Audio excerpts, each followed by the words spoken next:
eloko eza eloko te biloko nini makambo ni nanga sale mabebele na Congo na banza kenanga kende boloko onani abandi moyibi ya liboso na eloko toko benga machine à voler oyebi na monoko na na rapport alobi ke akozwa 110 000 machines na biso ba rapport officiel na 110 000 aya tie mutu ya machine moko alobi ekozala $1500 na machine moko tango bayeba tuni bayeba mokelo loko ko sete internet eli nango biloko ali batuna boye machine la kanango $300. Vous savez que critiquer c'est bon hein? C'est bien hein? Mais c'est mieux qu'on vous trouve à l'œuvre. Mais Corneille Nangaa c'est l'un des techniciens en matière électorale dans ce pays.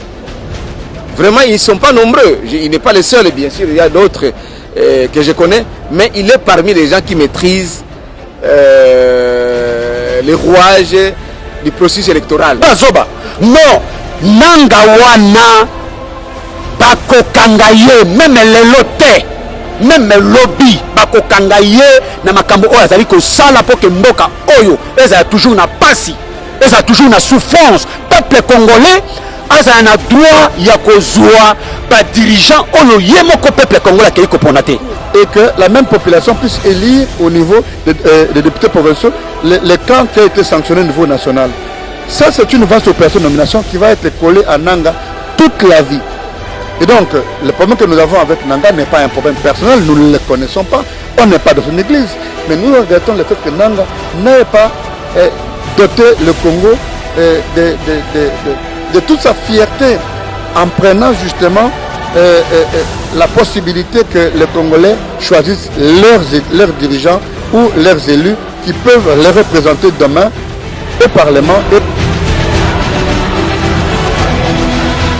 Bandeko balandia Vox People topesi bino mbote bisika nyonso obino boswami kasi na mato ipe na minoko ba congolais baza un peu du mal à digérer façon onde ko na biso Corneille Nangaa ya tambusa ba élection yango micro na biso Vox People lelo elobi eko balade Vox People lelo elobi eko balade micro na ngopona retourna ba imboka est-ce que façon oyo ndeko Corneille Nangaa tambusa ba élection atambusa na ndenge ko elongo bani mbote ndeko Meda mbote Vox People ndeko Meda eloko nini oko reprocher exactement na ndeko Corneille Nangaa pona likambo etali ba élection oyo uté ko leka na 2018 na mboka na biso eloko eza eloko te biloko nini makambo ni Nangaa sale mabebele na Congo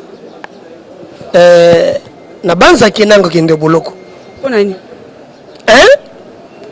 abandi moyibi ya liboso na eloko toko benga machine à voler oyebi na monoko na na rapport alobi ke akozwa 110 000 machines na biso ba rapport officiel na 110 000 aya tie mutu ya machine moko alobi ekozala $1500 na machine moko tango bayeba tuni bayeba mokelo loko ko sete internet eli nango biloko ali batuna boye machine la kanango $300 Nangaa kozwa 1200 na machine moko même 110 000 machines aye nango te au même temps tu salema pona meko meki o place ya 10 machines faut pas se mettre centre mususu ezoko ma 5 mais toi tu as dit que kotala 110 eko ya réduire ndenge nini alors que moko za 1500 oyebi akomana ba hotel net Castello akomana moto abilanga na est ya est-ce que vous avez ba preuve ezali pona oloba ke Castello ezaye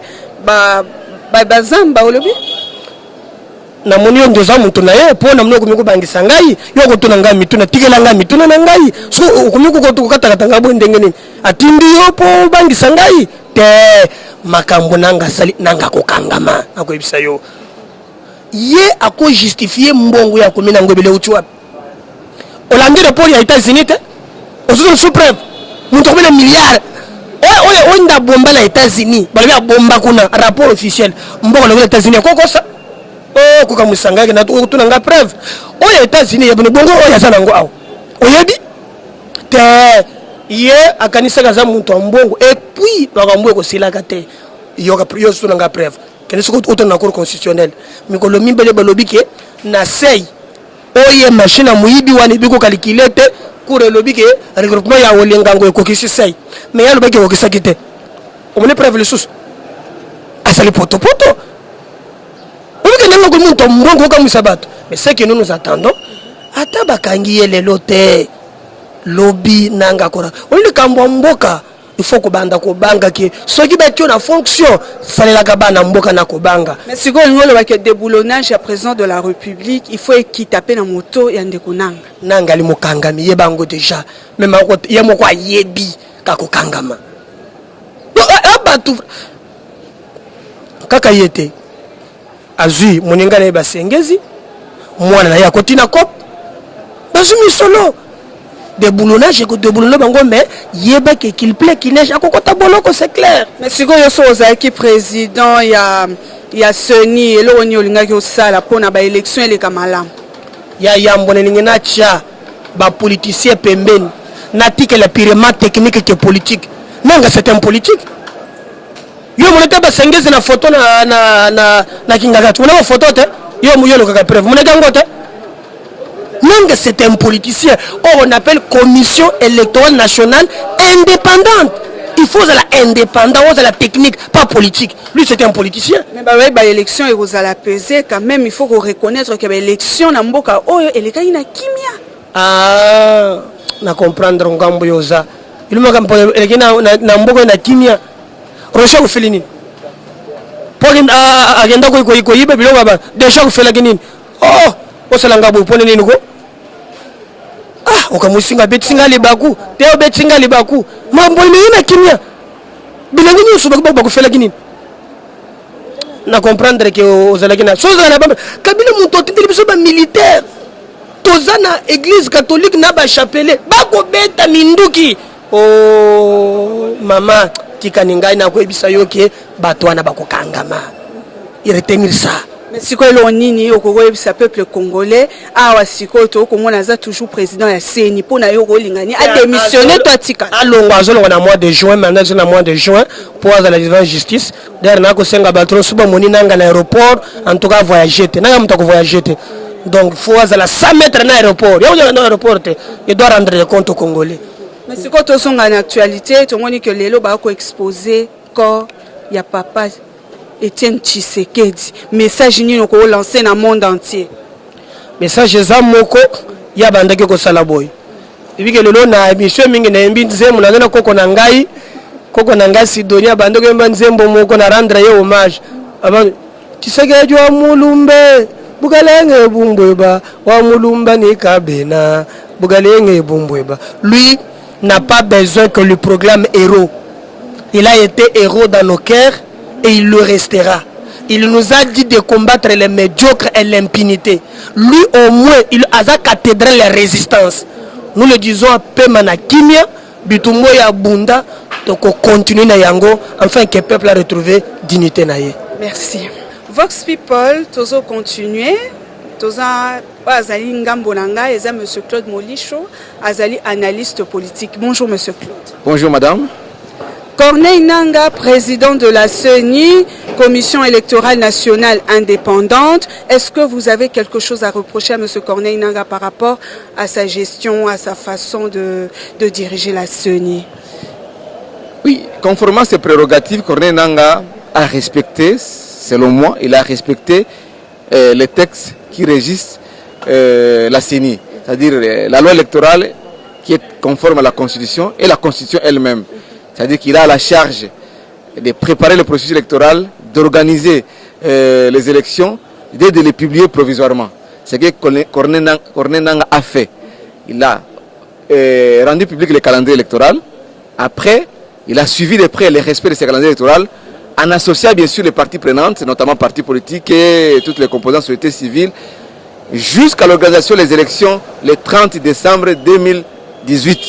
Et Corneille Nanga, conformément à la loi, c'est-à-dire la loi électorale et la Constitution, on lui donne le pouvoir de publier provisoirement les résultats des élections. C'est ce qu'il a fait, il a publié provisoirement les élections, il a transmis les rapports du processus acquis des droits, c'est-à-dire devant les cours des tribunaux, et la Cour constitutionnelle s'est penché sur la question, a examiné, a analysé et a délibéré pour proclamer Félix Antoine Tshisekedi Tshilombo comme président de la République, parce qu'il y a eu un contentieux qui a été introduit par Martin Fayulu, qui était aussi candidat président de la République. Donc Corneille Nangaa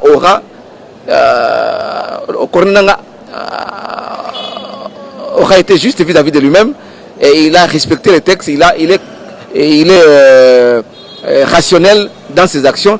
Et moi, je ne peux rien lui reprocher. Peut-être les gens qui disent que sur le plan gestion financière, là, je n'entre pas parce que je n'ai pas toutes les preuves. Mais moi, en tant qu'analyste politique, en tant qu'observateur de la société, j'ai constaté qu'au fur et à mesure, Corneille Nangaa a respecté ce qui a été prévu dans le calendrier et il a organisé les élections et il a publié provisoirement les résultats.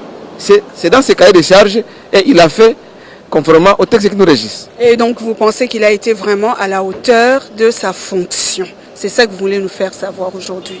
Vous savez que critiquer, c'est bon, hein, c'est bien, hein, mais c'est mieux qu'on vous trouve à l'œuvre. Mais Corneille Nangaa, c'est l'un des techniciens en matière électorale dans ce pays. Vraiment, ils ne sont pas nombreux. Il n'est pas le seul, bien sûr, il y a d'autres que je connais, mais il est parmi les gens qui maîtrisent les rouages du processus électoral. Mais il y a eu à plusieurs reprises report des élections, à 3 reprises. Oui. La faute ne lui revient pas parce qu'il y a eu un mécanisme conjoint de concertation. C'est-à-dire que Corneille Nangaa ne peut pas agir seul. Avant d'avancer, il consulte les parties prenantes, notamment partis politiques, dans le cadre des mécanismes de concertation. C'est dans ces cas-là où il y a des problèmes. Parce qu'il y a d'autres qui ne voulaient pas aller aux élections avec la machine à voter, qui disaient que non, il fallait aller voter avec du papier, avec un stylo. Et d'autres qui étaient d'accord, même si c'était en retard, ils ont accepté la machine à voter. Et Corneille Nangaa avait commencé ce processus depuis longtemps. Et en partant du principe du déboulonnage, vous pensez que lui, il ne doit pas être déboulonné, il ne doit pas être interpellé par la justice? Bon, le déboulonnage, là, c'est un concept qui doit avoir son contenu. Mais Corneille Nangaa a fait un mandat, lui-même l'a dit, d'ici mois de novembre, mois de juin qui commence déjà. Il doit le rendre tablier, mais il est redevable vis-à-vis des députés nationaux, l'Assemblée nationale. Il va faire son rapport à l'Assemblée nationale et c'est tout. On va constituer, conformément à la loi, une autre commission électorale nationale indépendante et les choses vont évoluer. Mais moi, j'aurais souhaité, moi en tant qu'analyste politique, j'aurais souhaité à ce que Corneille Nangaa organise les élections locales et les élections au niveau des conseils communaux, des bourgmestres et des maires de la ville. Et si vous étiez président de la CENI, qu'auriez-vous fait pendant la période électorale? Moi, si j'étais président de la CENI, j'aurais dû faire comme Corneille Nangaa, c'est-à-dire respecter les textes qui me donnent ces pouvoirs, mes prérogatives. Que disent les textes à ce qui concerne mes prérogatives? Et se pencher aussi du côté du pouvoir, comme certains le disent? Non, ça ce sont des déclarations des acteurs politiques. Parce qu'on a échoué, on a introduit son recours en contestation au niveau de la Cour constitutionnelle et on a été rejeté ou soit déclaré non fondé, le recours déclaré non fondé, et on dit que non, Corneille Nangaa est pro-pouvoir. Non, aujourd'hui on a accusé Corneille Nangaa de tous les bons. Non, c'est un kabyliste, on a entendu ce discours ici à Kinshasa. Mais c'est lui qui est au pouvoir aujourd'hui, c'est lui qui a été élu, proclamé par Corneille Nangaa, président de la République provisoirement avant qu'il ne soit enterré par la Cour constitutionnelle. C'est un opposant. C'est Félix Antoine Tshisekedi Tshilombo qui est président élu, proclamé par Corneille Nangaa. Est-ce que Corneille Nangaa a proclamé Chadar ou les candidats qui étaient les dauphins de Joseph Kabila Kabang? Non. Donc les politiciens aussi sont en train de tirer les ficelles et essayer de perturber le processus électoral. C'est ce que je dis. Si moi je suis aujourd'hui élu, ou ça, pardon, je suis désigné comme président de la CENI, je ne ferai que respecter la loi de mon pays et aller dans ces mécanismes de concertation. Et celui qui ne va pas marcher avec moi, bon, lui-même va choisir son chemin. Oui. Aujourd'hui, nous avons le corps de M. Étienne Tshisekedi avec nous pour lui rendre un dernier hommage. Quel est le message que vous lancez à la population congolaise? Étienne Tshisekedi, c'est une école, c'est un esprit, c'est un formateur, c'est une idéologie.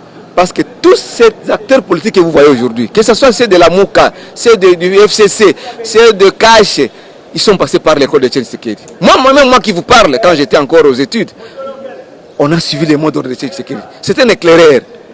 Et même si son combat est juste et noble, il n'a pas pu arriver à la magistrature suprême dans son combat. Mais avec la connexion spirituelle entre Félix Antoine Tshisekedi et son père idéologique biologique Etienne Tshisekedi Moulumba, je pense que Etienne Tshisekedi Moulumba est arrivé au sommet de l'État avec la victoire de Félix Antoine Tshisekedi Moulumba, Félix Antoine Tshisekedi Tshilombo.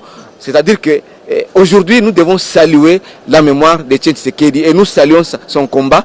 Mais le débat c'est que doit-il être proclamé héros national ou pas? Ça c'est notre débat. Parce que nous voyons quelqu'un comme Mandela. On peut considérer aujourd'hui Etienne Tshisekedi Moulumba comme un Mandela de la République démocratique du Congo. Pour avoir fait quoi exactement? Pour avoir lutté pour la justice sociale, pour l'état de droit, pour la démocratie. Il a lutté. Et vous vous souvenez de la symbiose pendant la marche de l'AFDEL? Partout où l'AFDEL passait, ce sont les leaders de l'IDPS qui étaient élus comme gouverneurs. C'est-à-dire qu'il y avait la symbiose, il y avait la connexion spirituelle et idéologique. Ce sont les, on fait ça de sociodémocratie. l'IDPS et l'AFDEL, même si il y a des choses à lire là-dedans. Si bien sûr, il y a des erreurs qui ont été commises, mais nous savons que nous saluons le combat de Etienne Tshisekedi Moulumba, même s'il n'a pas été proclamé héros national, mais c'est notre Mandela, c'est notre Che Guevara ou c'est notre Mao Tse-tung. Vox People, tozo continuer, toyambeli bino lisusu. Monsieur Miché Mangala, Azali cadre na Lamuka. Bonjour Monsieur Miché. Bonjour maman. On s'est présenté l'issou malam et pas bandero batali à Vox People. Ah, merci. Nazali Kombo Nanga Ezali Miché Mangala. Nazali cadre au sein du mouvement de libération en sigle MLC. Nazali communicateur ya Lamuka. Nazali Ngai Mokope na cadre association na Ngai. Nazali président oyo toza ko conduire association Tobengi Bolamuki ya Bayi Ekolo. Donc voilà au moins na cadre de présentation ce que bandeko bakoga va retenir pour nanga. Ah tomoni ndeko nanga président ya Sony bientôt mandat na aussi là na mois de juin. Mais na kolandisa makotala misala na ndenge ya sali na période électorale boye oko reprocher nini. Ndeko journaliste nanga azali moto oyo alingi mboka oyo te. Soki mboka oyo ezali lelo tozali toujours na kati ya ba crise. Ezali pona ce monsieur là le nanga là. A complicité avec Kabila. Bato balingi Congo oyo te balingi koteka Congo oyo epai ya bapaya. Parce que mboka na biso depuis 60 bobi malamu ezali na crise ya ba institutionnelle légitimité ya ba animateur. Or tokendeki ko bunda pour que tobima na kati ya crise ya contestation ya ba animateur.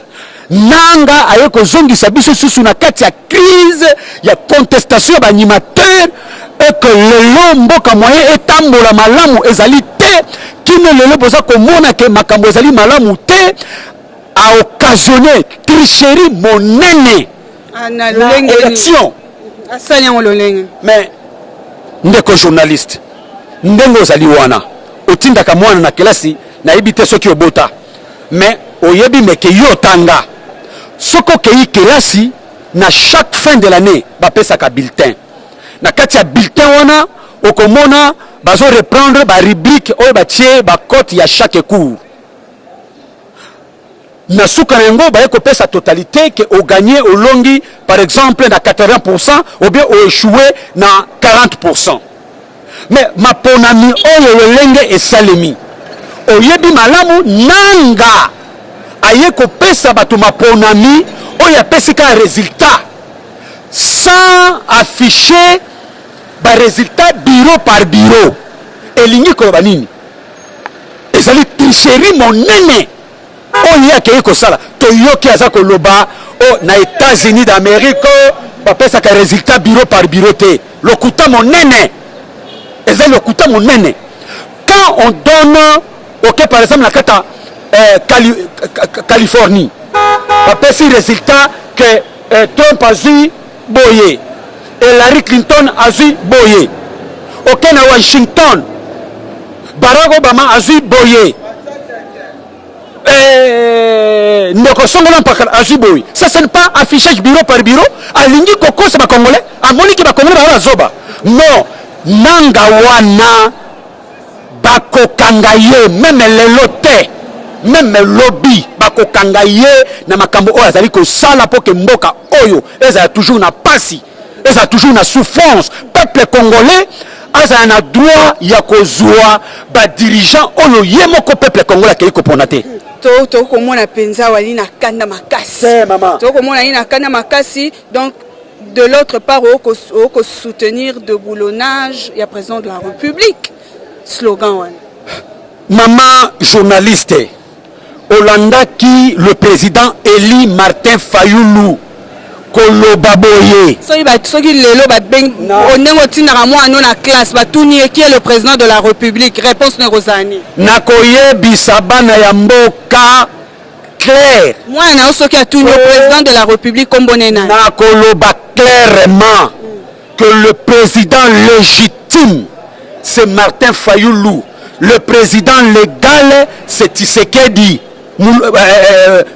Félix Tshisekedi, parce qu'il est ici, il y a tricherie, il y a Nanga, na M. Kabila, il y a Ngoyo le président Eli Martin Fayulu, a lobby clairement, a lobby Félix Tshisekedi atika bozoba. Mais si koto boite tozonga epa ende konanga tozonga kuna. Na silisa makamna za koloba. Alobi clairement que atika bozoba esengi ke a divorcé na monsieur Kabila parce que lui-même il ne saura pas réaliser politique ya papa Kondo Etienne Tshisekedi paix à son âme.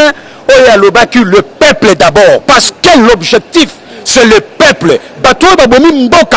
Pendant 18 ans, comment tokoki kopesa bango lisusu chance ya kovanda wana pona ko continuer koyiba pe kopiller mboka. Sikoyo soko zaki président ya Seni, olinga ki organiser ba élection ndeni. Mama nakoyebisa yo boye. Soki lelo ozali komona makambo na mboka na biso ezali ko marcher malamu te parce que ba congolais batikali nanu kozwa dirigeant oyo bango moko congolais akei kopona te soki ozali président ya Seni olinga ko sani pour ba élection là pour que congolais azwa ba dirigeant oyo congolais ye moko a voté pour la dignité ya mboka na biso pe pour na respect ya mboka na biso. On a qui organiser ba élection ndeni pour lobby ndeko nanga saki mabe yo soko zaki président ya Seni olinga ki organiser ba élection ndengeni na linga ki ko organiser ba élection lolenge loi électorale esengi na biso lolenge constitution na loi électorale ekei ko tia mibeko pour que Seni a organisé ba élection. Ce qui est tali le lengende ko nanga a ko organiser élection oyo okomona abimi même na libanda ya procédure ya mobeko oyo signé autorisation ya ko organiser ba élection donc c'est-à-dire la loi électorale. C'est pourquoi non respect ya loi électorale yango za komona ke contestation il y a ba élection au ya le temps de décembre pe ya ba dirigeant ya mboka ya ngoyo etie mboka na kati ya mobulu pe mboka za kotamba malamu te. Merci. Vox People tozo continuer. Bonjour maître Onimba. Bonjour. Corneille Nangaa, président de la Commission électorale nationale indépendante. En juin, j'espère qu'en juin, il sera plus président de la Commission électorale nationale indépendante. Mais qu'est-ce que vous lui reprochez? Bon, je reproche à Corneille Nangaa le fait d'avoir bâclé la démocratie congolaise. Corneille Nangaa a participé à une vaste opération de dénudement justement du processus électoral. D'abord, à l'origine, il a commencé par proposer la machine à voter qui n'est pas prise en charge par ce cycle électoral, et c'est la loi qui le dit. Si vous regardez bien, nulle part il a été dit que la machine à voter va être utilisée pour ces élections. Corneille Nangaa les a utilisées. Après, il a proclamé des résultats sans nullement passer à la compilation. Il y a des circonscriptions comme tous les maniements, tout l'Équateur, au moment où Nanga est en train de donner le résultat à Kinshasa, ces circonscriptions n'ont jamais connu la compilation. Ce qui nous oblige à dire que Nanga a uniquement fait une vaste opération de nomination. Et donc Nanga a tué la démocratie. Moi, personnellement, je suis victime de cette façon de voir les choses. J'ai dit que Corneille Nangaa n'a pas fait le travail comme il se devait. Nous sommes dans une démocratie représentative. Si on a des élus qui ne viennent pas du peuple, tout de suite, la démocratie n'a plus de sens. Est-ce que Nangaa peut aujourd'hui accepter d'être dans un débat contradictoire pour qu'il nous dise est-ce qu'il a réussi le processus électoral comme la loi les lui a obligé? Tout de suite, c'est non. Quelle est la base légale de ces élections qu'il a eu à organiser? Tout de suite, Nangaa ne donnera pas la réponse. On va lui poser la question. Comment vous pouvez justifier aujourd'hui le fait qu'on ait élu un président au niveau national, ok, et que la même population puisse élire au niveau des députés provinciaux le camp qui a été sanctionné au niveau national? Ça, c'est une vaste opération de nomination qui va être collée à Nangaa toute la vie.